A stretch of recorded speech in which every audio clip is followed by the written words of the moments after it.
a lot of Indians are very happy. And I think we're very used to the fact that, the guns are very restricted in India. We don't need it. And there's no reason to go get guns out there. Whereas in the US, this has become a big debate. It's a national debate. It's very split up because of some assaults and things that have happened in the US. Yeah. Some folks in the US strongly believe that there should be no gun control or very less gun control. And then some of them are like ban guns, this is it. It's time to take care of something. Right. So should guns be banned? Should guns be so regulated like in India? Is that a better move?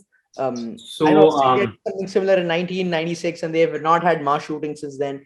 But in the US, there's the Second Amendment right to freedom thing. What's your take on it? What do you say? And how should we wrap our head around this?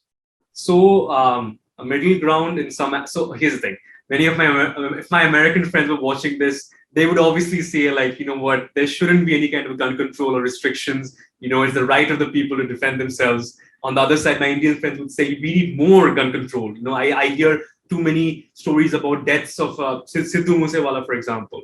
But what you need to know is most of the deaths, firearm homicides in India, you'll be surprised to know that around last year, almost 20,000 firearm homicides occurred in India, despite having extremely strict gun laws. So one thing I tell you about, I can't comment about other countries, but in India, we have very strict gun laws. But the thing is that people who have bad intentions, whether it be criminals, politically affiliated strongmen, etc., they oftentimes get their hands on what is called a katta, which is an illegal homemade weapon made in places like Munger, Bihar, stuff like that. And most of the crimes, and like this is not me, even a government agency did a study and found almost 98.4% of all firearms related deaths in India were caused by illegal kattas, not legal arms license holding people. So that is one thing people have to understand in India is that when they ask for more gun control, especially after something bad happens, like for example, Sidhu Moosewala, the very famous Punjabi rapper who was killed, people have to understand he was not killed by arms license holding people. He was killed by criminals who had illegally acquired weapons. That is something that people need to be aware of. So I feel in India, arms license holders, people who legally hold guns, are targeted a lot more when something bad happens and everyone points the finger at them. They're like, you are spreading this wrong culture of like the need for firearms. And what I would say is this, quite simply, that in India, we have strict laws.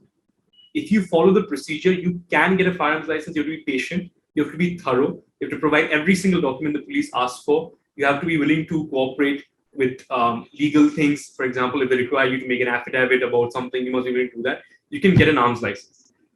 Do I think that it should be as relaxed as America? Again, that differs from person to person. I have friends here in India who think firearm laws should be as relaxed as America. I have friends in India who think there should not be any firearms at all. It depends from person to person. Some people want a firearm for the safety of their family. They may not live in a very safe. There are many places in India where it's still not that safe as tier 1 metropolitan cities that we have the privilege and luck of living in. So there are places in India where families might want that. There are farmers who have firearms to protect their crops from animals.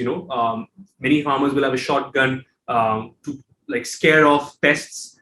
There are many farmers who carry that gun with them as they're taking it from their farm to the marketplace to sell. Because sometimes they might get robbed during that journey on the highway or through smaller routes through villages and towns. There are people who want a firearm so they can play sports and hopefully one day represent their country in the Olympics. So that is an aspirational something that they want to do. And then there are others who want to inherit their grandfathers or parents or like firearm license as a family heirloom, something that they can remember them by a memento. So there's a lot of emotions that go into play. Wanting to do well in sports for your country, wanting to inherit something of value family-wise or for self-defense. So what I'd say is that I feel that the government should go after people who are making illegal guns more than they are after legal arms license holders. Because you'll very few times hear they're going after the fact. People know where these factories are. If you've seen the TV show on Amazon Prime, Mirzapur, there was a sequence where they very clearly explain why many politicians don't go after these people who make these illegal kattas. Why is that? these katta makers, basically, they are part of a much more bigger network of criminals, and they make a lot of money selling these illegal guns, selling other illegal products. Let's just say that. So, and when they have this money, they support these politicians during election times with cash, with strong men to do what they need them to do. And because of this, many times the politicians will tell the senior police and other people not to look into their affairs too much, because it's almost like a symbiotic relationship where the politicians turn a blind eye to the illegal activities such as making illegal weapons, kattas, and in return, these katta makers support the politicians with cash, with other resources during election times. So that is why I feel like it's unfair that legal arms license holders constantly get the blame by people who are unaware. I don't blame most Indians; they don't know any better. They always think something bad happened, somebody gets shot. Oh, of course, he got shot. He probably got shot by a guy who owns a firearm. But most of the time, it's by criminals who bought these kattas for 2,000-3,000 rupees and then use it for a bad thing and then dispose of it. So I would say that I hope the government goes after these people who are making illegal firearms more than legal arms license holders, because legal arms license holders very rarely commit crimes and do bad things with. Yeah. If you're going to do something bad, why go through the whole long process to get an arms license, get a firearm? When if you really want to do something bad, you could go to places in UP and Bihar and just get one like that, So that's what I'm trying to say. That's very interesting, man. Thanks for pointing that out, and that's a deeper food for thought.